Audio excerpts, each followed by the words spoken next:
Começa como um desejo ou uma curiosidade, depois navega nas dúvidas, no medo, faz corar de prazer e de vergonha, pode ser a 2, a 3, a 1. Em alguns momentos é uma benção, noutros é tratado como tarefa. Há quem o veja só para manter a espécie, outros vivem-no nas suas várias dimensões. É mais antigo que os preconceitos, mas foi inundado por eles. O sexo está em todo lado e hoje está aqui, no meio de nós, como uma das maiores terapeutas sexuais do país. Além da prática clínica, é também autora de vários livros, cronista. Há 20 anos fez história ao apresentar o AB Sexo na TVI, um programa televisivo sobre sexualidade. Seguiram-se vários também na SIC Mulher, na RTP. Não há debate sobre sexo onde ela não esteja. Sermos donas da nossa casa é também sermos donas do nosso corpo e das nossas vontades. Por isso, recebemos hoje Marta Crawford. Bem-vinda. Obrigada, estou muito contente de aqui estar. Bem-vinda, Marta. É um gosto ter-te aqui também, porque tenho muitas perguntas para te fazer sobre um tema que é tão antigo, mas que ainda tem tanto para se falar, tanto que não se fala, e tantas novas formas de estar, de viver, de parecer, e é por isso que também te trouxe aqui. Mas queria começar por falar um bocadinho sobre uma parte da tua história que não vi muito desenvolvida e que acho que é muito interessante de ir-me-ás, que é, tu tiraste o curso de Psicologia Clínica, depois enverdaste para esta área da sexualidade e começaste o mestrado e na altura fizeste uma tese que depois, como começaste a trabalhar, acabaste por não terminar o curso, mas fizeste uma tese sobre as prostitutas e o prazer no trabalho sexual. Algo assim muito à frente. Sim, isso foi todo um tema, não é? Portanto, eu tinha que fazer o trabalho de mestrado, não é? Do trabalho final da tese e quis fazer sobre o prazer sexual, não é? Associado à profissão mais velha do mundo, não é? E foi muito difícil porque, efetivamente, não era um tema... Eu lembro-me que houve alguém que me disse assim, tu só gostas de coisas esquisitas, tu fizeste a tese da escola, do liceu, que disparate, da licenciatura sobre transexualidade. E agora queres fazer uma tese sobre o prazer nas prostitutas. O que é que vem a seguir? Vais falar sobre anões? E nunca mais me esqueci de uma pessoa, que não devia dizer estes disparates, ter-me dito isto, como se fosse tudo coisas que não interessavam, não é? Basicamente era o que ela me estava a dizer. Ou seja, mas porquê é que tu, que falas tantas coisas, vais logo falar dessas coisas que não têm importância? Pronto. Claro que essas coisas na minha vida sempre me deram imenso poder para ir atrás delas e para as colocar e para explicar às pessoas que isso não era bem assim, mas de facto foi uma grande dificuldade nessa altura porque eu tive que ir para a rua, portanto eu inicialmente tinha preparado toda uma entrevista, mas protocolo. Esta ideia? Porque... Já não sei como é que veio, mas era um tema que me interessava sobre como é que as mulheres que eram pagas por serviços sexuais, não é? O que é que elas tinham para nos ensinar a todas, não é? A lidar com o prazer, porque eu também entendia que muitas vezes as relações nos casamentos, e continuo a entender isso, não diríamos que era uma prostituição, não é? Porque aquilo é o outro contrato que as pessoas têm nas relações, mas o que acontece muitas vezes é que as pessoas fazem sexo sem querer, não é? Não o desejam, não querem mesmo, não é? Não estão preparadas para ter sexo, não querem. Mas é o meu marido, mas ainda assim... Ainda assim, a relação do corpo, estamos a falar de uma prostituta, ela também não quer fazer sexo, ela faz aquele trabalho para receber um retorno financeiro e, portanto, eu estava a tentar perceber até que ponto é que a estratégia que uma prostituta teria e se ela conseguia, apesar desse transtorno que elas teriam, ou ao facto dessa realidade comercial que existia, se elas conseguiam ter prazer. E o que é que eu podia retirar dali até para as outras pessoas que estariam em relações ditas de amor, mas que muitas vezes faziam sexo sem qualquer disponibilidade e, portanto, no fundo aquilo era mesmo um castigo, era uma obrigação, um castigo, muitas vezes era sentido como uma violação e continua a acontecer em muitas situações. O que é que elas te contaram?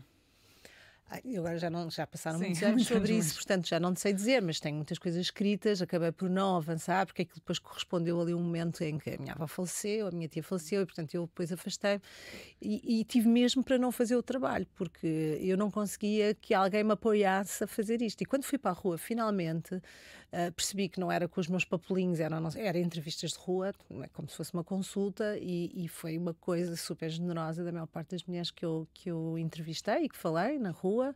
Umas delas até me diziam que estavam à minha espera, parecia assim uma coisa meio mística. Eu saía de casa às 10, 11 da noite e ia para os sítios principais de prostituição aqui de rua de Lisboa, não é? Mas era possível, em alguns casos, elas conseguirem ter prazer sexual apesar de ser um trabalho? Sim, tinham. Elas diziam que sim, mas obviamente havia muitas situações em que diziam que não, mas havia clientes habituais, no fundo havia uma relação depois de maior proximidade, ou clientes que as tratavam bastante bem e portanto que aquilo era uma surpresa, portanto era possível, mas aquilo tinha depois muitos parâmetros do prazer, para se tentar perceber mesmo que estratégias é que elas usavam para se concentrar, para ter prazer, se elas tinham mesmo prazer, para tentar perceber e tentar exprimir qualquer coisa que fosse útil para situações diferentes, não é? Pronto, aquilo não chegou ao fim ao trabalho, portanto eu não consegui estudar o que eu pretendia estudar. Foi um tema muito interessante, houve muita gente a achar piada este tema, mesmo de outros professores, depois eu saltei depois de um orientador para outra orientadora, mas pronto, depois houve aí esse caos, mas havia assim uma certa perplexidade para eu fazer este tema, por um lado, mas por outro lado, uma curiosidade imensa quando eu comecei de facto a contar as histórias que me eram contadas, e eram impressionantes, portanto são histórias de vida muito, muito impactantes, muito impressionantes, e a pessoa fica com uma visão sobre as mulheres que ali estão, real, das suas histórias, não é? Mencionaste que queres fazer a ligação também com os casais, em que há um dos elementos que às vezes faz sexo porque há essa expectativa, e mesmo que esteja com pouca vontade.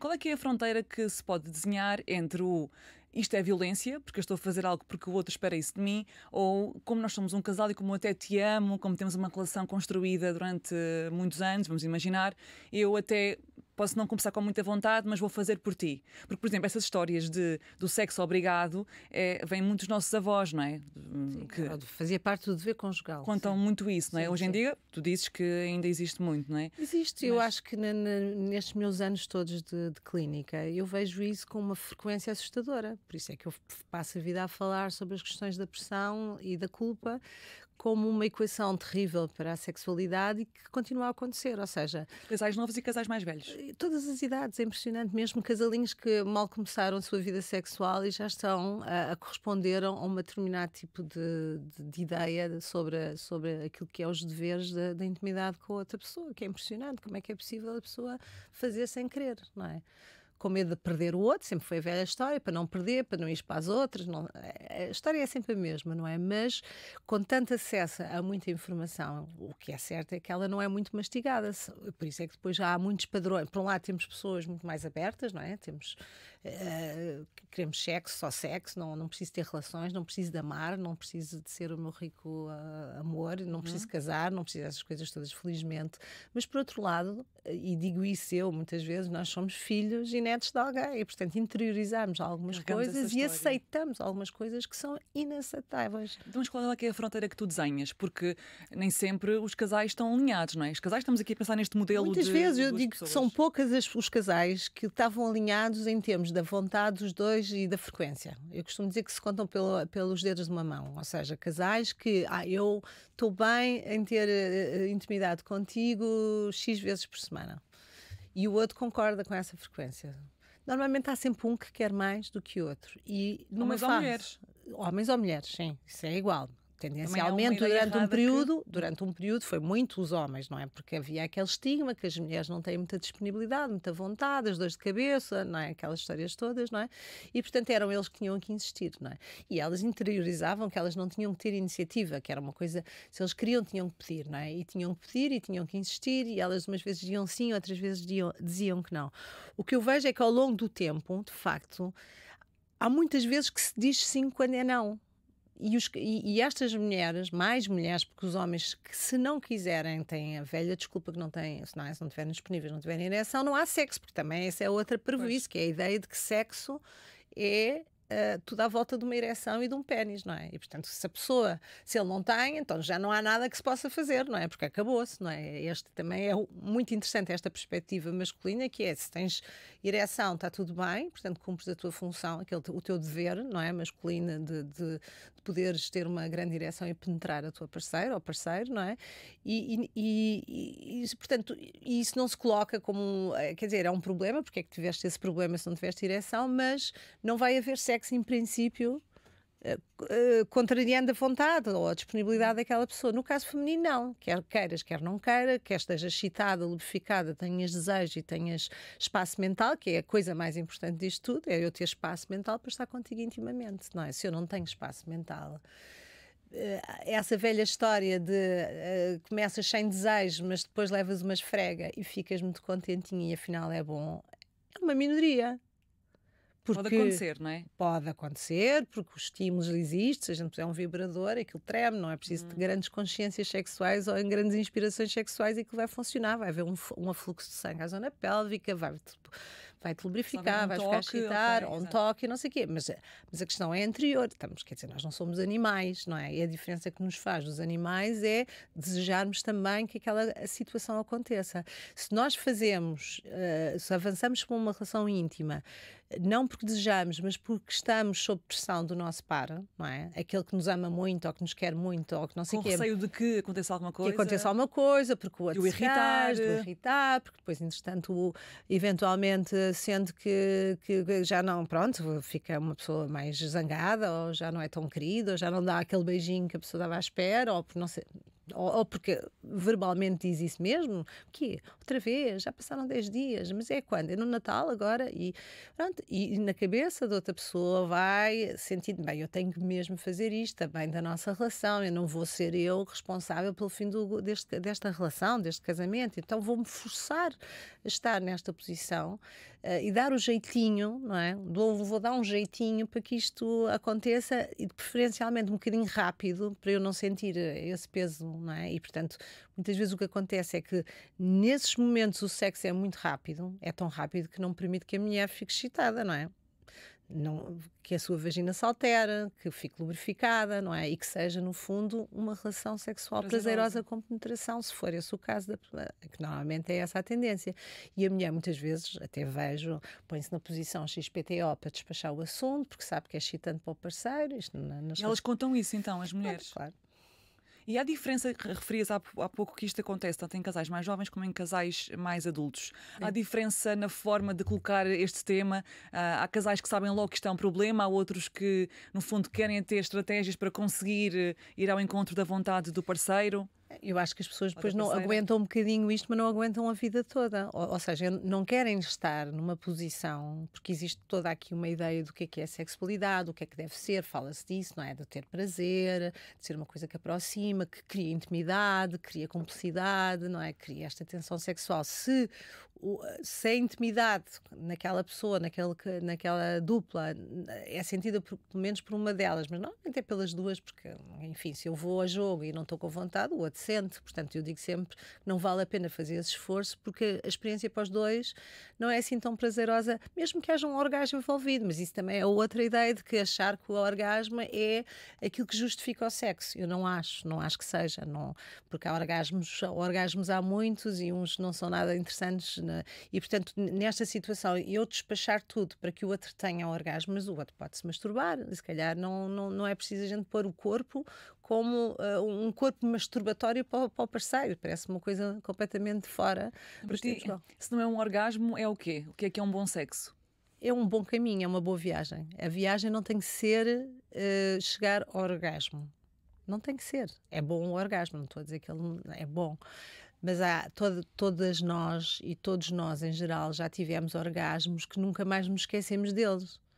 Que nos lembramos do sítio, lembramos do cheiro, lembramos de que foi super impactante, reagiu, não é? O coração bateu mais, transpirámos mais, aquilo foi uma coisa extraordinária em termos de química e por aí fora. E também nos lembramos, ou não nos lembramos, de outros que não passaram de, como eu costumo dizer muitas vezes, e repito, e acho que é um bom exemplo, um espirro ou um arroto, uma coisa, de facto, uma sensação alivia. Só. Alivia. Um alívio. É um aliviozito, não é? mas não é impactante, não é? Tu também não te lembras o último espirro, a não sei que tenha sido há 2 minutos atrás, não é? Pronto, e tenha sido barulhento e que alguém tenha Exato. dito santinho, não é? Pronto, portanto, ou seja, o que é que eu quero dizer com isto? A viagem tem a ver com a excitação sexual, portanto, na resposta sexual humana, há uma parte que tem a ver com a excitação e essa excitação pode ser rápida ou quase pode ser esquecida com um fim quase mecânico do orgasmo, porque mais ou menos esfregares de uma determinada forma, se usares um brinquedo, se fizeres aquela posição que aquilo tem ali uma batida qualquer que te alimenta rapidamente a excitação, tu até, e se fizeres força e te espremeres, como muita gente diz, espreme para ter um orgasmo, é possível ter o orgasmo, mas isso dá-te satisfação, tu ficas tipo, sentes-te melhor, maior na tua consciência humana, sentes que isso foi uma coisa boa para ti ou foi uma coisa que tinha que ser, não é? E é isso que eu digo, ou seja, a viagem, a excitação, a gente pode não chegar ao orgasmo, mas se a experiência toda da excitação sexual for muito impactante e se for muito entusiasmante na relação com outra pessoa, e que implica pele, implica estar, implica tempo, implica foco, implica verbalizações, indicações muitas vezes, implica também não ter uma data de preconceitos na cabeça, porque se de facto eu entendo que o único objetivo do sexo é terminar na penetração e ter orgasmo, eu desvalorizo tudo o que são as outras atividades associadas ao corpo e à forma de viver esta experiência sexual. Em relação aos preconceitos sobre o que é o sexo, tu vês diferenças de género? Desculpa, vou ter um ataque, tenho que beber água. Um bocadinho de água. bocadinho Tu vês diferenças no género, ou seja, sobre aqueles que são os preconceitos das mulheres e aqueles que são os preconceitos dos homens, ou ambos têm preconceitos sobre aquilo que é a expectativa de cada um? Esta coisa da expectativa eu acho que é muito parecida, ou seja, é os homens acharem que é aquilo que eu já disse há pouco, ou seja, que tudo está muito centrado na força do seu pénis e na ereção, na sua capacidade erétil, não é? Na ideia de que a sexualidade, o objetivo é mesmo o orgasmo, portanto, tudo se faz com esse princípio, não é? E as mulheres vão atrás disto também, nas relações heterossexuais. Felizmente, noutras relações não é assim. Nas relações entre duas mulheres, a perspectiva é muito mais alargada, não é? Numa relação entre um homem e uma mulher, a ideia é ir ao encontro de uma certa expectativa que vem não se sabe bem de onde, porque não foi o pai e a mãe que disseram, querida filha, querido filho, tu agora, quando tiveres sexo, o que importa é a penetração e teres orgasmo durante a penetração e preferência aos dois. Ao mesmo tempo. Ao mesmo tempo, e isso. Os paizinhos não vão dizer isso, a professora da escola também não vai dizer isso, não é? E, portanto, há uma ideia que está cristalizada em termos genéricos, é a sociedade, é a igreja, é o que for, não é? Quer dizer, porque ninguém fala especificamente sobre isso, mas há uma ideia geral de que o sexo termina sempre dessa forma, é suposto isso acontecer. Isso é o que nos dá a certificação de que está tudo bem na relação. E é de tal forma assim que eu vejo casais que não conseguem olhar-se nos olhos, não conseguem dar beijo na boca, muito menos de língua, não é? Mas conseguem que haja uma relação com penetração. Ou seja, a intimidade não é possível, porque não conseguem estar na relação com outra pessoa, porque não existe intimidade, não existe carinho, não existe empatia, não existe vontade de estar intimamente com o outro, mas existe uma relação com penetração. Portanto, isto é assim uma coisa do outro mundo, não é? Ou seja, eu consigo dar o meu corpo para que haja um ato sexual com penetração, para tu teres um orgasmo ou eventualmente eu também, mas eu não consigo acariciar-te, eu não consigo beijar-te, eu não te consigo olhar nos olhos, eu não consigo estar contigo realmente. Nesta coisa que deveria ser a relação íntima. A intimidade é uma coisa bonita, não é? E o sexo com penetração sem intimidade é uma outra coisa, não é? Não tem metade da graça, não é? Marta, todos os anos, em fevereiro, no dia de São Valentim, sai sempre um inquérito sobre a violência no namoro e os dados mais recentes dizem-nos que 75% dos jovens não consideram a violência no namoro pelo menos um de 15 comportamentos, entre os quais estão pressionar para beijar ou forçar para iniciar relações sexuais. Isto é realidade. É a realidade. É isto que eu digo, quer dizer, nós temos os dados, agora isto é só sobre o sexo, não é? Sobre a invasão os limites que cada um dos elementos põe na relação com outra pessoa. Cada vez tem mais dificuldade em pôr limites, não é? Porque precisa da password, porque quer ver, porque comenta o que tu vestes, comenta quem te faz um like, parte do princípio que isso que significa uma outra coisa qualquer. E de facto, forçar o beijo é quase como se, eu acho que a gente está um bocadinho a voltar atrás em algumas coisas, não é? Achar que isso é bom para a pessoa. Ou seja, se eu te roubo um beijo. É demonstrar interesse, é demonstrar. É demonstrar interesse e, portanto, tu tens imensa sorte. Tens imensa sorte de eu te querer dar um beijo, ou de eu te agarrar, ou de eu querer mostrar que tu és minha, não é? E isto é uma coisa tenebrosa, não é? Não é nada feliz, não é nada. Eu lembro-me quando era miúda, andava na Antónia Rui na altura, e lembro que tinha um professor de cerâmica, era uma parte, eu era em técnicas do fogo, e lembro-me que eu saía da Antónia Rui e tinha aulas de piano na Academia dos Amadores de Música, que era ali ao pé da Misericórdia, ali ao pé do bairro Alto, não é? Naquela parte de cima, não é? E lembro que houve uma vez este senhor, salve seja, acompanhou-me, porque também ia para ali. A Marta, ok, e veio. E eu acompanhou-me à porta da Academia dos Amadores, professor, não é? E disse-me, e eu disse, então, adeus, professor, ou qualquer coisa. E ele vai e dá-me um beijo na boca. Nojento. Um beijo na boca nojento, porque ele em si também era um bocadinho nojento, o aspecto dele. Pronto. Ainda ficou mais nojento depois disso. Ainda ficou mais, e fez o quê? Fez com que eu não quisesse ir às aulas. Agora estou aqui a introduzir uma cena de abuso, mas a propósito da questão desse estudo que disseste, mas das várias cenas que nós somos vítimas, mulheres, e eu fui. Mas dizias, ficaste sem vontade de ir às aulas por causa disso? Exatamente. Então. Ou seja, eu comecei a não querer ir às aulas de cerâmica e a fugir porque não queria me confrontar com aquela pessoa que me tinha feito aquilo, não é? E pode-se dizer às pessoas, se calhar, foi só um beijo, não ligues, não é? Mas é uma invasão daquilo que é o teu corpo, o teu espaço, a tua vontade, o teu desejo, e portanto é o poder de alguém como professor e que sabe perfeitamente que não deve fazer isso sobre um aluno. Eu devia ter, não sei, eu estava na Antónia Rui, era 11º ano, não sei, 15, 16 anos, por aí, não é?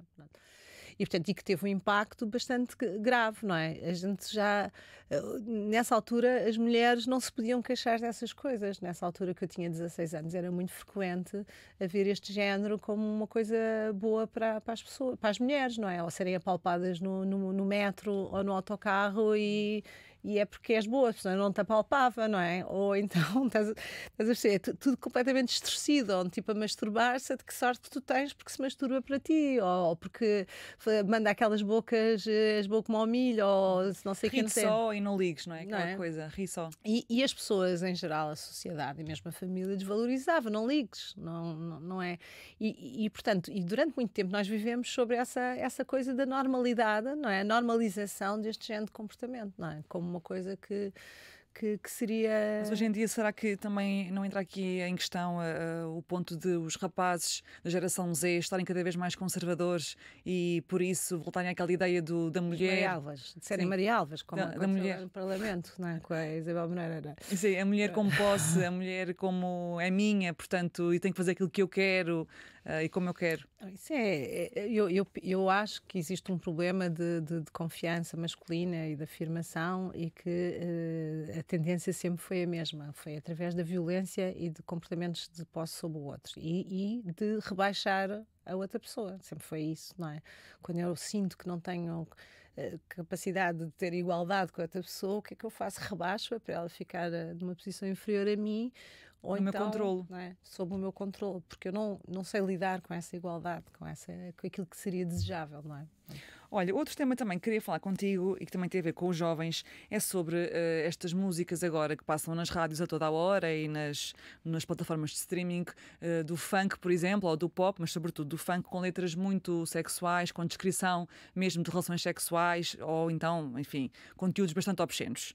Um dos exemplos é o artista brasileiro Pedro Sampaio, por exemplo, que tem canções como o Cavalinho ou o Poc Poc, que é cantada muitas vezes por crianças nos infantários, em casa das das pessoas, etc. Há uma parte de especialistas que diz que este tipo de músicas não deveriam estar ao dispor destas crianças e destes jovens, porque, enfim, transmitem certas ideias misóginas sobre aquilo que é o comportamento humano dentro de uma relação. Há depois quem diga que não é perigoso porque as crianças e os jovens ainda não compreendem bem o que é que se está a dizer e por isso não tem qualquer tipo de consequência. Qual é que é a tua posição? Eu acho que tem, tal como sempre a pornografia também teve. Aí é visual, não é? São as imagens visuais e não uma canção, uma letra, não é? Eles podem não compreender e as crianças têm um entendimento sobre as coisas diferente da nossa, não é? Quando nós falamos em masturbação enquanto adultos, elas simplesmente estão a descobrir o seu corpo e estão a brincar, não é uma coisa... Não é sexual para elas. Não é sexual, ou pode ser, elas percebem que aquilo tem um impacto, não é? Um rapaz que está a mexer no seu pequeno pénis e que ele fica duro, não é? Obviamente percebe que há ali um prazer associado, mas não tem a conotação que tem para adultos, não é? Ou o entendimento que está a fazer, quer dizer, isto, estou a dizer isto como até parece que é mau a masturbação, é positiva, não é? Mas tem alguns limites para deixar de ser positiva, mas pronto, mas basicamente é uma coisa descoberta, não é? E portanto, é diferente a visão das crianças, mas obviamente elas vão crescer. Se eu ouço sempre um discurso misógino, eu vou acreditar nele, não é? Eu vou achar que isso tem muita graça. Nomeadamente, se eu digo, eu não sei, eu não conheço essas músicas, portanto também não sei exatamente o texto em si, mas se eu digo isso na escola, se toda a gente se ri, se normaliza como uma coisa gira, de se dizer, mesmo que seja a coisa mais misógina do mundo ou que seja a coisa mais agressiva para uma menina, não é? Obviamente não deveria acontecer, não é? Tal como os miúdos agora também estão muito sujeitos à pornografia como sendo a sua educação sexual, não é? Começam a ver-se, os nossos pais, os nossos avós também tinham as Reginas e as revistas e as pornografias, eu não sei o quê, mas a maior parte da pornografia é muito misógina também. E portanto... É gratuita, fácil acesso e portanto eu não preciso de ter relação com a pessoa para ficar excitado, ainda por cima os rapazes são muito visuais, portanto facilmente ficam excitados pela imagem, muito mais do que as raparigas, também ficam, mas diz muitas vezes que os rapazes são mais visuais, por isso mesmo, porque eles ficam entusiasmados sem ter que haver toque. As mulheres são muito mais receptivas ao toque para fazer essas mudanças em termos de entusiasmo sexual, mas o que acontece é que há uma ideia de que o sexo é aquilo, aquelas coisas que se veem, é aquele avanço para a penetração, por exemplo, ou aquela obediência feminina, ou aquelas coisas que se vê na maior parte da pornografia que é misógina, que há poucas realizadoras, Erika Lusper é uma das poucas que eventualmente faz pornografia para mulheres, de mulheres para mulheres, e que tem alguma diferença, mas o que é certo, há uma interiorização de que o sexo é aquilo, e as pessoas às vezes é de tal forma impressionante que são capazes de dizer que não têm um orgasmo, simplesmente porque são silenciosas, porque viram. E porque os namorados ou as namoradas ou quem quer que seja lhes mostrou, não, ou elas quiseram ver, por iniciativa, que o sexo é barulhento, não é? E que tem que se fazer aquela cena performance toda que a Meg Ryan fazia no restaurante e que toda a gente queria ver mesmo que ela, não é? Que ela começa a fazer uma encenação de um orgasmo, não é? Portanto é fácil fazê-lo e portanto quando a pessoa não sente que é isso e há pessoas que são muito mais reservadas, que também não falam alto, que também não são, não é, para fora e, portanto, provavelmente a forma como elas comunicam intimamente é parecido com a sua personalidade, não vão gritar, não vão zurrar, não vão fazer coisa nenhuma. E depois elas mesmas, às vezes, duvidam se elas sequer chegaram ao orgasmo porque não fizeram aquela barulhada toda, porque não fizeram aquele da pornografia. E, portanto, isto a pornografia e as músicas entra aquilo que se diz, entre os corpos que também estão nestes videoclipes, por exemplo, as danças. Sim, todas muito sexualizadas, portanto, no fundo temos crianças pequeninas a fazer gestos completamente sexualizados que não deveriam ser valorizados, não é? Ainda por cima sabemos que um mundo cheio de pedofilia, portanto, é promover exatamente um aspecto que nós queremos é evitar a todo custo, não é? E achar que isso é que é giro, o ser sexy, não é? O abanar as maminhas ou o peito, ou o rabinho, não é? Portanto, no fundo, é pôr crianças pequenas, é como a história antiga era perguntar, já tens namorado? Já tens namorado? Ou seja, perguntava-se aos miúdos de 3, 4 anos. Mas é antiga? Será que não é? Será que se não, mantém-se, não é? Mas achava-se isso muito normal, não é? Perguntar, e depois quando eles chegavam à adolescência ou quando as meninas passavam a ter a primeira menarca e podiam engravidar, segundo os pais, não é? Aí a conversa já era outra, tipo, tens de ter cuidado, não é? Primeiro era então a tua namorada namorada. Quer dizer, normalmente para uma rapariga perguntava-se pelo namorado, para um rapaz pela namorada, porque normalmente não se perguntava de outra maneira, não é? Os paizinhos, enfim. Não há outras opções, era só aquela. Não, normalmente era isso.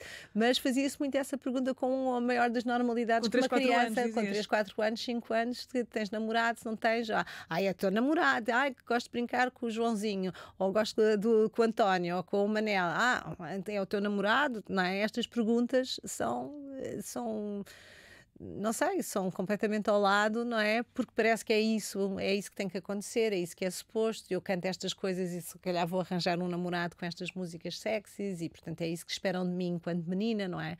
Que me abane e que me mostre e que diga coisas sexuais. Os não adultos é? aplaudem e acham graça àqueles mini adultos que estão ali a fazer coisas de crescidos, Sim, embora super sendo crianças. maquiados, super não sei o quê, não é? Portanto, não é deixar, não é a leveza de ser criança, não é? Portanto, tu achas que de facto, mesmo que possam achar alguma graça, que é preciso ter cuidado com as consequências Claro. que isso vai ter no futuro? Claro, porque tudo o que é um discurso, porque tu, se repetires, eu não sei se sabes de cor algum do texto de alguma música. É, o senta aqui, senta ali, vai no cavalinho. Como uma coisa normal, nós sabemos que a maior parte das situações de abuso sexual contra as crianças acontece no seio da família, não é? Sim, é uma questão de dados mesmo. Dados, nos nossos dados oficiais, eu não sei se agora estou a dizer alguma coisa, mas no outro dia acho que li 92%, que eu achei demais, portanto era 80% das situações de abuso sexual acontecem na família, ou Não são pessoas só muito pais, próximas. são avós, tios, Sim, tudo, vizinhos. E, portanto, estamos a ver, sabemos que isso é uma realidade e, portanto, temos estas crianças a cantarem músicas tão engraçadas e maquilhadas e a cantar e põe-me aqui, roça aqui, faz isto e faz aquilo. Portanto, é quase um incentivo, não é? A que seja normal que possa acontecer uma situação destas, não sei, da família ou dos amigos próximos. Portanto, é absolutamente assustador. Portanto, normalizar isso como uma coisa gira e fofa, Não. não. Sobre os jovens ainda, segundo os dados de vários estudos a nível internacional, a geração Z, que é composta pelas pessoas que nasceram entre 95 e 2010, portanto tem agora entre 15 anos e 30 anos, faz menos sexo do que aquelas que vieram antes. Porquê? Se pornografia, estímulos, músicas sexuais, porquê que a geração Z faz menos sexo hoje? E primeiro, isto é a tua percepção também, e depois porquê? Eu acho que, de facto, há aqui uma expectativa de que eles façam mais, não é? A partir de certa altura havia aquela ideia que os jovens é que fazem sexo, os adultos não fazem, não é? O sexo é uma coisa jovem, uma coisa dinâmica, de experimentação e não sei o quê. Mas o que é certo é que eu acho que existe muita expectativa sobre os jovens que são capazes de tudo, porque a informação está em todo o lado, é o que eu ouço muitas vezes, que é o novo tabu, tens informação disponível. Portanto, tens que saber. Tens que saber. E existe um hiato gigante entre a informação que está disponível, para já, nem sempre a informação é boa. Primeiro ponto. Mas mesmo que fosse boa, é preciso mastigá-la. É preciso conversar, é preciso dialogar, é preciso perguntar, não é? Às vezes um conceito é só um conceito, depois para a prática é diferente, não é? Claro, e as coisas que eu apanho aqui não são ali, há coisas de muito que têm a ver com a relação, não é? E se nós estamos com uma crise relacional, porque a maior parte dos jovens passaram, em vez de estar nos cafés, nas discotecas e não sei o quê, estão atrás de um ecrã e comunicam de uma forma muito direta, muito rápida para uma cena já mais sexualizada e que não têm capacidade de se relacionar, da intimidade, do olhar nos olhos do outro, não é? Obviamente isso se calhar pode ser a questão que está por detrás de haver relações com maior frequência, não é? Porque inibe o contacto social, inibe aquilo que nos faz humanos, no fundo, exatamente, não é? Se eu tenho dificuldade, uma coisa é eu comunicar online. Não é? Não dou a cara, ponho a fotografia sei lá, de um galã ou não, comunico, faço, até posso ir ao IA e faço os textos, nem preciso pensar neles, não é? Escrevo, sou um super charmant ou ela, não é? Mas depois eu não tenho qualquer tipo de competências sociais, relacionamentos sociais, eu não consigo olhar, eu não consigo verbalizar. Eu já tive pessoas que não sabem como é que é estar num café e fazer conversa, não têm conversa, não sabem como é que isso se faz. porque não tiveram essa experiência em família, estavam sempre muito enfiados no quarto, não havia esse puxar pela pessoa, não quer falar, não fala, e depois isto nos relacionamentos provoca muitas inibições e muitas dificuldades, e depois, ou então é depois excessivamente, não é? E portanto eu estou convencida que uma parte é a informação a mais, outra é não mastigada, outra é um déficit grande nos relacionamentos íntimos e sociais, não é? E de facto, quando temos também muitos estímulos, excessivamente estímulos, isso deixa de nos entusiasmar como uma coisa que é uma coisa que desejamos, que é uma coisa nova, que é uma coisa que queremos descobrir, há muitas opções e as pessoas acham que têm que fazer aquilo, aquilo outro, não é? E já não é 2 pessoas, já são 3, já são mais, já é swing, não é mais, e aquilo, e não sei o quê. Aberta na monogamia. Esse é o tema que eu também te queria perguntar sobre a monogamia, porque há pensadores que têm todo tipo de opiniões. Há quem diga que nós não somos monogâmicos por natureza, que a nossa... enfim, vamos sendo sucessivamente, não é? Exatamente. Há quem diga que a monogamia é uma construção social, ou seja, que foi criada até para o patriarcado por nós humanos, mas que nós somos naturalmente não monogâmicos porque temos vários parceiros, etc. Ou deveríamos ter, ou poderíamos ter, etc. Sim. Qual é que é a tua percepção? A monogamia é uma construção ou... Faz sentido? Obviamente que é uma construção, uma parte, mas faz sentido, não é? E nomeadamente no modelo em que, no modelo clássico, não é? Em que um relacionamento pode dar aso a criar uma família, não é? Portanto, no fundo, temos aqui uma produção, não é? Portanto, temos aqui uma relação que pode começar por paixão ou não, também se é muito idealizada a ideia de que os relacionamentos têm que começar com um momento de paixão, assim, uma coisa muito exuberante de paixão. Quando não começam assim, as pessoas não sabem se isso quer dizer que a relação é boa ou má, não é? Acham que começar, por exemplo, uma amizade ou começar de uma forma ligeira, se calhar não é tão fantástico, não é de romance. Não é? É uma coisa mais cómoda. E portanto as pessoas começam dessa forma, mas o que se diz é que depois o enamoramento leva um X, a paixão tem determinado tempo que é o que permite eventualmente aquele casal poder engravidar, ter um filho e manter-se, não é? Juntos durante um determinado tempo, não é? Com o filho feito ficam juntos à partida, não é? À partida isso era o que se dizia, dizia-se, não é? Portanto, dia... o casamento era para toda a vida, o emprego era para toda a vida, havia os empréstimos que eram para toda a vida e hoje sabemos que isso não é verdade. De facto, os relacionamentos sucedem-se. Há quem faça exatamente essa monogamia de sucessão, tem outro nome, agora não me estou a lembrar, portanto... Acaba um, começa outro... Sim, ou seja, eu quando estou só com aquela pessoa, enquanto a relação for boa, eu mantenho-me na exclusividade naquela relação, não tenho interesse absolutamente em mais nenhum, mas quando eu não estou nessa relação, eu até posso ter várias pessoas ao mesmo tempo e posso procurar sexo de formas diferentes, porque não estou numa relação, não é? Por um lado, portanto, eu consigo estar em vários em simultâneo, portanto, é engraçada essa separação.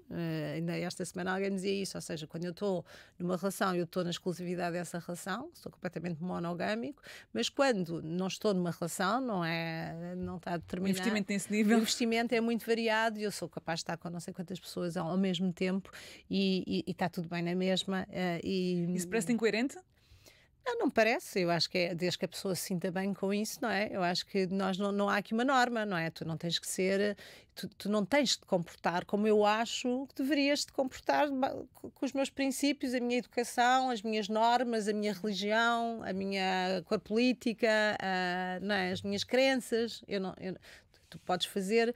O limite é sempre a tua liberdade e a liberdade dos outros, não é? Portanto, tu podes fazer como tu quiseres, tu podes ter várias relações, podes ter só uma. Há pessoas que só querem ter uma relação a vida toda e que dormem morrem de mão dada com o seu cônjuge que acabou de falecer e também a vida dela já não faz sentido porque é uma relação, e é muito bonito isso, nós vemos, quer dizer, eu pelo menos conheço alguns casais que viveram sempre um para o outro e têm uma relação extraordinária e de amizade e de cumplicidade, portanto é quase de nos pôr de lágrima no olho, mas como vejo também muitas relações que são sucessivas e a seguinte se calhar é sempre melhor que a anterior. Às vezes as pessoas depois de um casamento terrível ou de um relacionamento que foi terrível, ficam muito sem saber se vão ter oportunidade, porque também têm na sua cabeça que aquilo era aquela relação e se calhar já não têm direito a mais, porque era uma para toda a vida, mesmo má, que não tem outra oportunidade. E acabou. E eu digo não, as pessoas têm imensas oportunidades quando têm espaço mental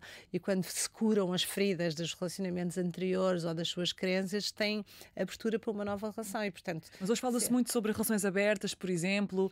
Achas que é Mas moda? Achas que é de facto outras opções? E que pode funcionar naturalmente, isso vais-me dizer que sim, mas achas que é uma opção para as pessoas em geral explorarem? Achas que é uma moda?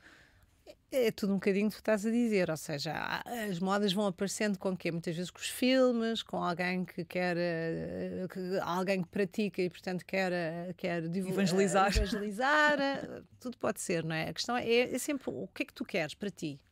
Tu sentes confortável, estás na relação com o teu parceiro ou parceira e sentes confortável eventualmente que ele queira te trazer mais uma terceira pessoa ou uma quarta pessoa ou que vão ao swing. Mas acontece achares que estás confortável e depois a seguir, quando acontece, percebes que afinal não estavas confortável? Acontece também isso, não é? Acontece. E às vezes acontece uma coisa engraçada que eu também já vi, que é um que insiste, e eu acho que os dois têm que estar alinhados. Estas coisas têm que haver consentimento. Para mim o consentimento é a base de tudo.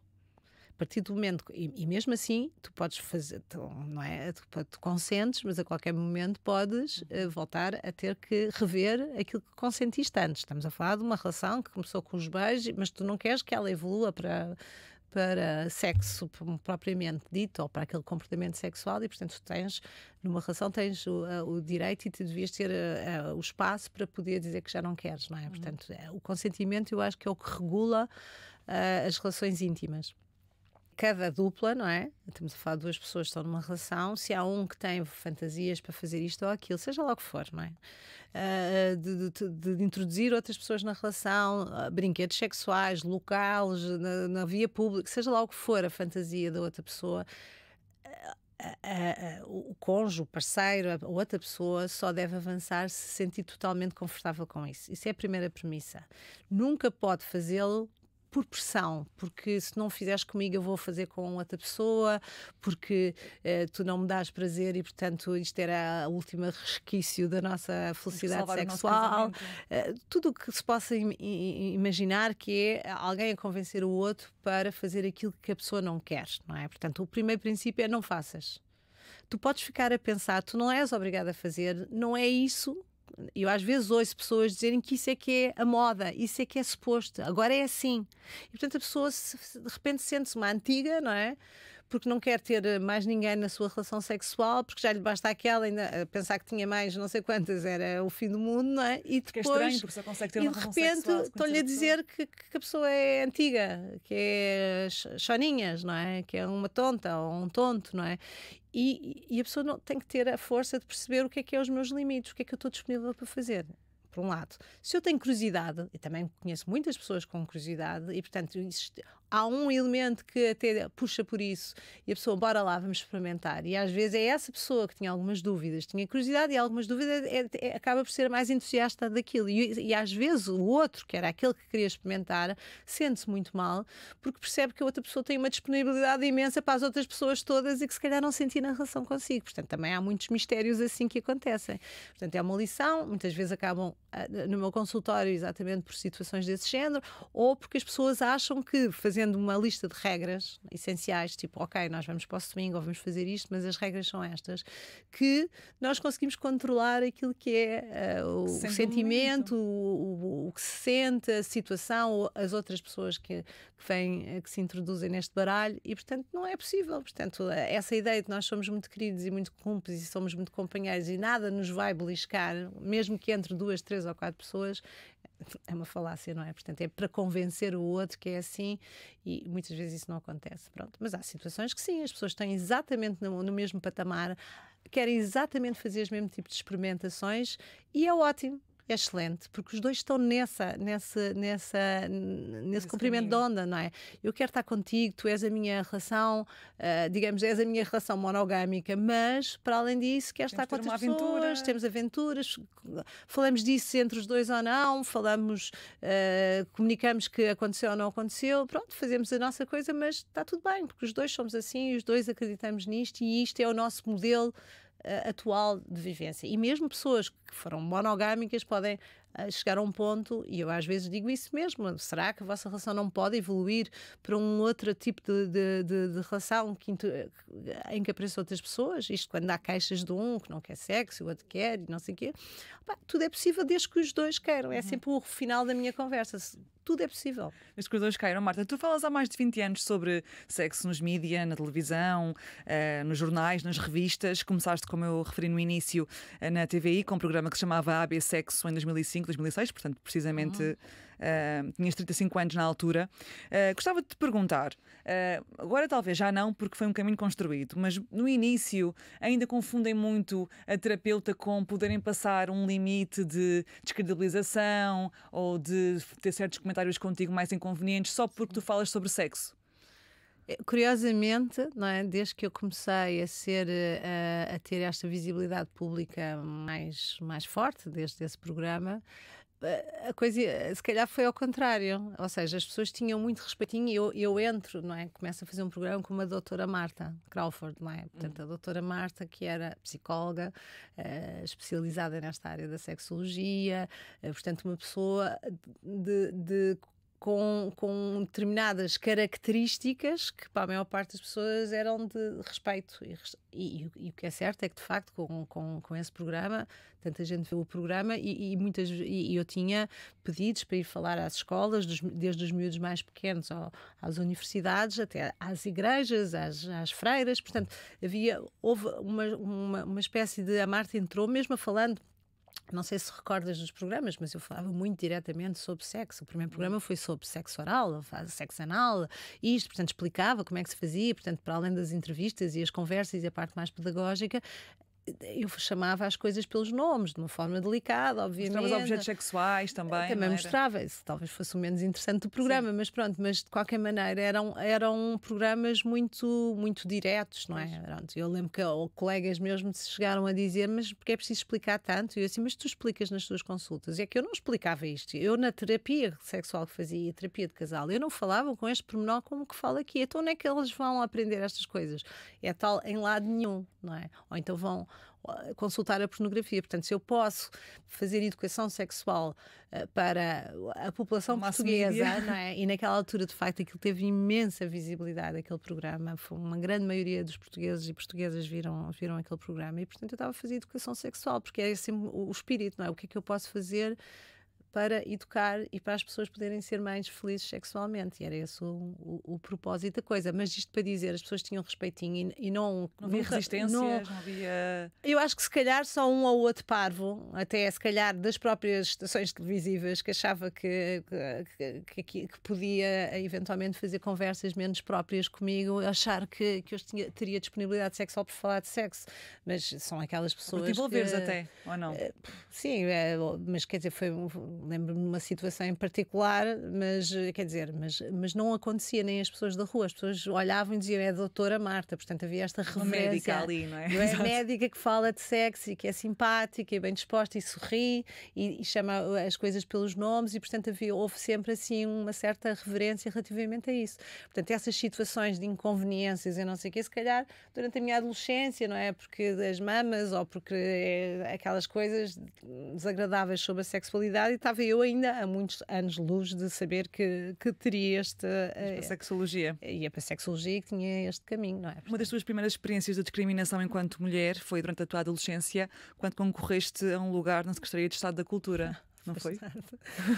Já nem me lembrava dessa situação, sim. Eu vou concorrer para um lugar, portanto, eu como disse, andava na Academia dos Amadores de Música, portanto, estava a aprender piano e educação musical, portanto, sabia ler solfejo e, portanto, havia um lugar para uma orquestra de verão que ia aos Açores ou ao Funchal, já não sei. E, portanto, precisavam de alguém que pusesse as partituras nas plaquetas dos músicos. Pronto. Como é que ele se chama? Nas estantes dos músicos, pronto, e portanto tinham de ter alguém com educação musical e que soubesse e não sei o quê. E há um amigo que trabalhava lá que me convidou para uma entrevista e eu faço a entrevista e ele depois diz-me que sim, que efetivamente eu ia ficar porque tinham gostado muito de mim e não sei o quê. Mas depois liga-me a dizer que não, afinal não, porque eu era mulher. Queria um homem. nunca tinham dito que queriam um homem. Pois. Ele diz-me, porque preferem um homem. E eu achei aquilo um desaforo. Explicaram porquê? Não. Não, foi por telefone, não, porque preferia um homem, não sei, porque se calhar uma mulher ia distrair os músicos, não sei, devia ser aquela mentalidade. Podiam-me ter dito, não, porque a Marta não tem competência para isto, porque só está a fazer o primeiro ou o segundo ano de música e precisamos de alguém com. Não, era por causa do género. Portanto, e sem argumentos nenhuns, porque eu não andava, o objetivo não era andar a transportar pianos nem contrabaixos às costas, era colocar as partituras nas estantes. E então eu vesti-me de homem, portanto fui furiosa, não sei o quê, cheguei a casa, pedi um fato ao meu pai, pus um chapéu, tipo, parecia assim meia com o cabelo preso, pintei o meu bigode, eu já tinha um ligeiro bigode, ainda pintei-o mais, óculos escuros, sapatos de homem, tamanho 40 e não sei quantos, até mãos nos bolsos, até fazia a andar, fazia assim, punha a mão nos testículos como que não homem, tinha, não é? não sei o quê, portanto é isto que era, é esta representação masculina, então marco para ir a uma nova entrevista. E portanto este meu amigo obviamente reconhece, não diz nada, porque sente que eu faço a entrevista toda igual à outra, mas vestida de homem, a fazer assim com esta voz de bagaço. Estereótipo todo. Estereótipo masculino e não sei o quê. Claro que depois eu recebi um telefonema, não fiquei, não é? Mas recebi um telefonema deste meu amigo a desconsiderar-me porque eu estava a gozar com o trabalho dele e por não sei o quê.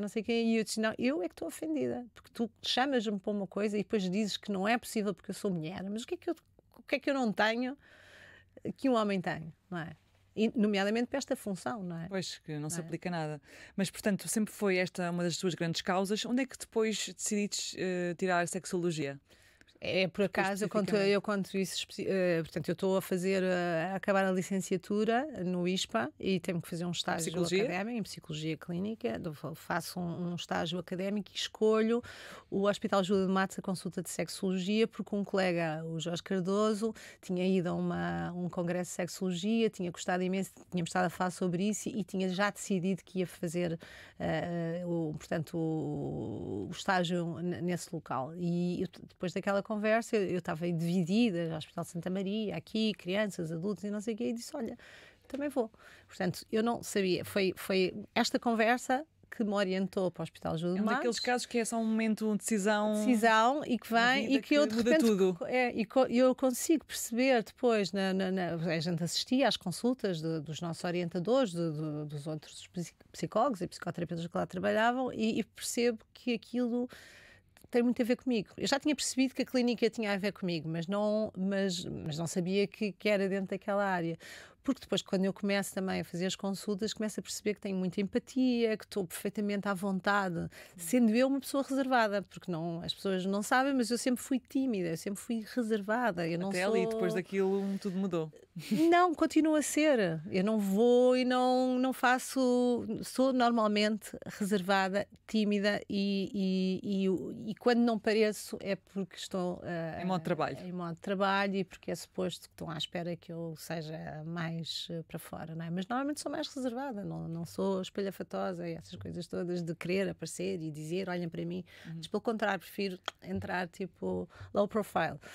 E pronto, e portanto, e aí de repente começo a perceber que há uma empatia, que as pessoas gostam da forma como eu comunico com elas e pronto, depois fui desenvolvendo isso e sentindo que isso era mesmo isso que eu queria, não é? E ficou sempre muito com foco nas mulheres até ao dia de hoje, porque além daquilo que tu fazes enquanto terapeuta sexual e familiar, tens também outras causas hoje em dia, nomeadamente ligadas às mulheres afegãs, sim, que não estão cá, mas que estás a tentar também trazer. Que causa é esta que tens hoje em dia e porquê que é importante para ti? Portanto, isto começa em 2021, a tomada dos talibãs no Afeganistão foi em 2021, em agosto de 2021, de repente eu vejo as notícias na televisão, nos meios de comunicação e fico tive uma coisa física, como é que é possível isto estar a acontecer naquele país? Quer dizer, como é que é possível, a gente entende, mas como é que é possível a sorte que estas mulheres deixaram, o futuro que estas mulheres não vão poder ter, não é? E, portanto, de repente, eu começo a ver os relatos, o tratamento relativamente às mulheres, começo mesmo a ficar agoniada com aquilo. E, nessa altura, comecei a mandar mensagens a pessoas que eu conhecia, o que é que nós podemos fazer? O que é que nós podemos fazer? Eu tinha que fazer qualquer coisa, estava assim, tipo, tenho que fazer qualquer coisa, eu não posso ficar a assistir a este tratamento dos talibãs contra as mulheres, acima de tudo das mulheres, não é? E não fazer absolutamente nada. Não conseguia, foi mesmo uma coisa física. E então comecei com esta coisa, o que é que fazia, tudo que era plataformas sei lá, de informação sobre como é que se podia fazer doações e coisas de manifestos. Eu entrava em tudo, publicava isso nas minhas redes sociais, explicava, dizia como é que as pessoas podiam doar, mas isso era uma parte só, eu achava que tinha que fazer mais. E há um dia que me convidam para uma revista, era uma revista em que havia várias pessoas que eram convidadas a falar e não sei o quê, e nessa revista que era digital, há uma entrevista de uma mulher afegã, que estava naquela altura, a Niloufar, que estava que tinha sido tirada e estava na Polónia, e uma outra espanhola, a Laia. E aquilo bateu-me, eu disse, quero o contacto delas. E obviamente falo com a espanhola vive em Barcelona, não posso chamar, pronto, e digo-lhe, explica-me como é que tu fizeste isso. E ela disse, olha, não sei, comecei a mandar mensagens às pessoas e a criar uma rede. Então, mas como é que tu fizeste isso? Desenrasca-te, eu não tenho tempo para estar com grandes explicações. Vais com as pessoas, não é? Vais pedindo, vais vendo e vais vendo como é que funciona no teu país e tal, e nisto começa-me a mandar as coisas que ela já recebia, as cartas das mulheres, das famílias, salvem-me com tudo, porque eram os documentos, as certidões, aquelas coisas todas, e eu de repente fico completamente envolvida naquilo.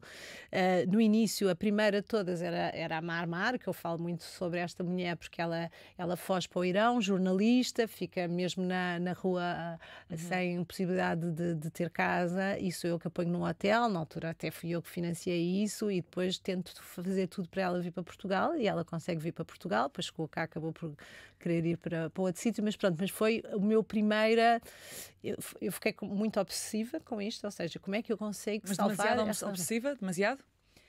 É porque de repente eu estava sempre a pensar nisto, isto pôs-me doente, não é? Porque como é que eu consigo salvar mais mulheres? Portanto, essa foi a primeira. Ela depois vai embora, eu fico um bocado desiludida, porque ela nunca me tinha dito que não queria ir para a Alemanha, mas pensei, mas o que eu fiz foi o mais importante, foi tirá-la do ambiente hostil, da possibilidade de ser deportada, da possibilidade de morrer.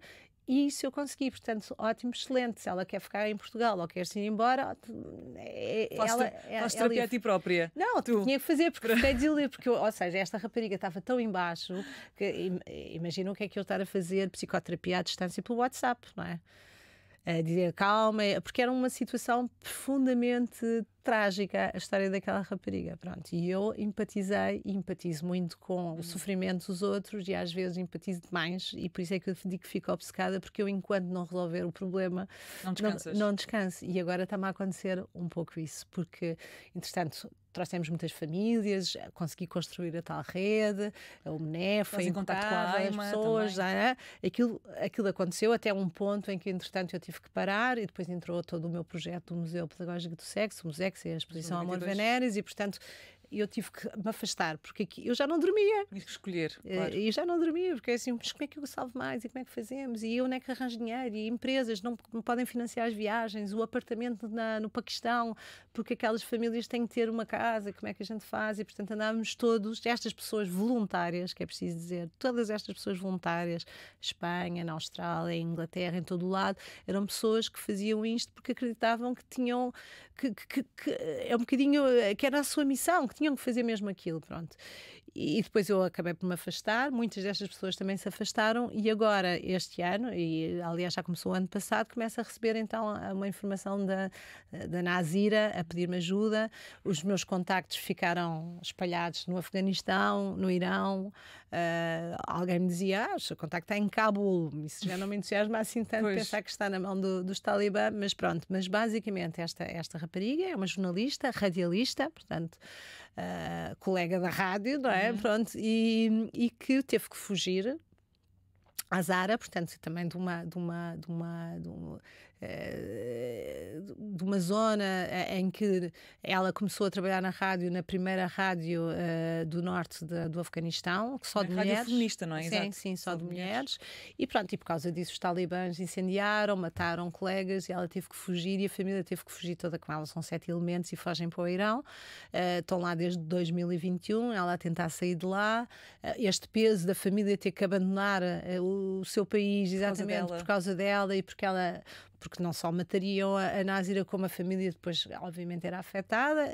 Esta família, entretanto, na primeira tomada dos talibãs também já tinha fugido para o Paquistão, depois voltou quando as coisas melhoraram e, portanto, uma segunda vez. E, portanto, esta família são refugiados no Irão, muito maltratados pela comunidade, porque são considerados como os afegãos ocupantes, como ela diz, portanto, não têm uma série de direitos e ela teve a sorte, de facto, de me apanhar e de eu a querer salvá-la. Pronto, e então, desde então, comecei a tentar primeiro pelo MNE, depois as coisas mudaram todas com as alterações do CEF e da AIMA e por aí fora, e portanto eu consegui chegar à AIMA, uma técnica que me foi informando que eu tinha que ter 3 condições para eles me ajudarem a trazer esta família. A primeira delas era que as viagens ficassem pagas, portanto o governo não pagaria as viagens desta família para Portugal, os vistos também não, todas as despesas de deslocação também não, e que tinha que arranjar uma instituição de acolhimento que assegurasse o seu acolhimento e a integração na comunidade portuguesa durante 1 ano, 12 meses.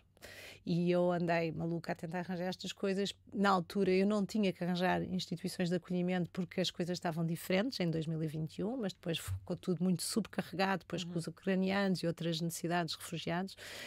E aqui a AIMA diz-me que tem que arranjar e eu inocentemente achei que era só sinalizar, não é? Portanto andei a perguntar pelo país quem é que recebia e eles diziam não, nós não podemos, estamos à espera que a AIMA nos dê fundos e enquanto não nos dê os fundos a gente não pode receber mais gente e não sei o quê, pronto. A JRS Portugal acabou por dizer que os recebia, no sentido que tinha um centro que os podia receber e que tinha equipa, mas mais uma vez fui informada que havia um valor de orçamento para fazer este acolhimento e esta integração, que era um valor alto para estas 7 pessoas durante este ano ou mais, e que se a AIMA não fizesse aquilo que era suposto fazer, que era disponibilizar os fundos comunitários para cada um dos refugiados, está tudo estipulado, estas ajudas humanitárias são parecidas em todo o mundo, não é? Portanto, há um valor que é atribuído por cada um dos refugiados, esse valor vai para a instituição para ajudar exatamente em todos os custos. Estamos a falar de uma integração de uma família em que vão ensinar português, vão fazer apoio psicossocial, vão tratar tudo que é as documentações, fazer formação profissional, escola para aqueles que têm escola, integração no mercado de trabalho, formação, procurar uma casa, pagar os aluguéis todos, que às vezes têm aquelas rendas adiantadas, autonomizar, porque é esse o objetivo, não é vir e as pessoas ter vida própria e não é ficarem subsidio-dependentes do governo português, é integrá-los, mas para isso tem que ter equipas e tem que haver atenção e, portanto, tem um custo.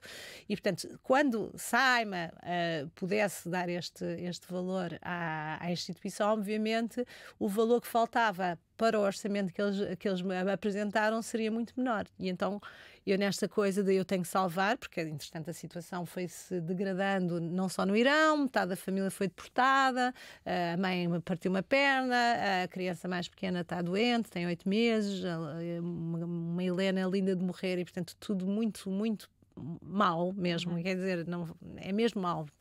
E basicamente eu pensei, o que é que eu vou fazer agora para contornar esta situação? E então a decisão foi criar um crowdfunding no GoFundMe, portanto salvem a Nazira, chama-se mais ou menos assim, e a família, urgente salvar a Nazira e a sua família, portanto até quem ficar, enfim, sensibilizado com esta história, convido-os a participar, não é? Com uma doação, por mais pequena que seja, todos juntos conseguimos fazer milagres, é o que eu costumo dizer e é verdade, ou então pelo menos a partilhar esta campanha, porque é muito importante a gente conseguir antes que ela seja deportada, porque os passaportes da Nazira e da mãe estão quase a chegar ao fim, significa que se isso acontecer, elas estão na lista para serem deportadas e a Nazira não vai sobreviver a isso, não é? Bom, pois para ti é tão premente, é difícil de compreender compreender que por vezes há graus diferentes de importância que se dá ao tema? Não, eu compreendo, e aliás, eu ainda hoje estava a falar com a minha filha e estava exatamente a dizer isso. As pessoas têm as suas próprias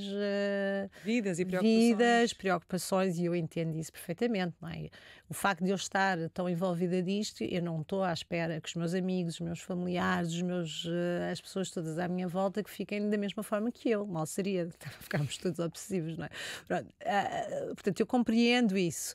Compreendo também que há muitas solicitações, há muitas preocupações. Só para teres noção, eu quando pus o crowdfunding no ar, na plataforma, eu esperei que a questão dos incêndios em Portugal tivesse sido ultrapassada. Eu não tinha coragem de lançar uma plataforma, um crowdfunding, uma angariação de fundos para a Nazir e a sua família, quando Portugal estava a arder e quando tanta gente tinha perdido as suas coisas. E, portanto, eu não era incapaz. Achava que era quase tipo, porque é que vais. Não, ou seja, preferia ser eu a fazer isso também. Eu também vou doar, eu também vou fazer esses apelos porque é o mais urgente. Mas depois estão sempre a acontecer coisas, não é?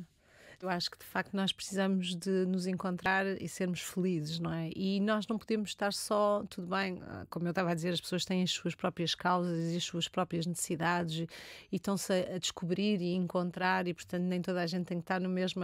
Tem stress e tem dificuldades de tudo. trabalho. Eu vejo, esse é o meu trabalho. Eu acompanho muita gente há muitos anos, casais, pessoas individuais, jovens, pessoas menos jovens, e portanto eu sei perfeitamente o que é o sofrimento humano e a tentativa de superar esse sofrimento para se sentirem bem consigo e com a vida e com os seus objetivos e com, enfim, as suas aspirações. Eu sei isso tudo.